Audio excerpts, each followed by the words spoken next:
बसवा की कोठिया माँ दुई करैलवा, एक पियर एक लाल जी। माया की कोखिया माँ दुई रे लड़िकवा, एक बहिन एक भाई जी।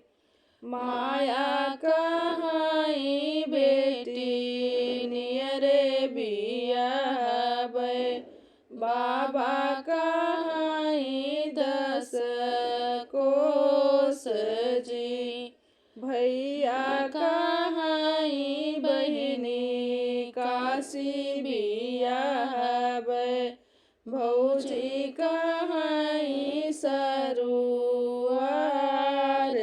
जी। माया कहाई बेटी निति उठिया नब, बाबू कहाई छठी मास जी। भैया कहाई बहिनी काज परोजन, भौजी कहाई केस बात जी। बाबा जे दिए हैं अन्न धन सोनवा, माया जे लहर पटोर जी। भैया जे दिए हैं चढ़ने का घोड़वा, भौजी जहर कए गांठ जी।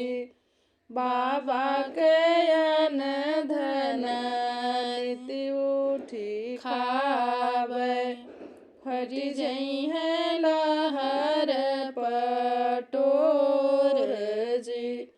मैया भैया के घोड़वा में नग्र फंदउबै, भौजी कयप जस होए जी। बसवा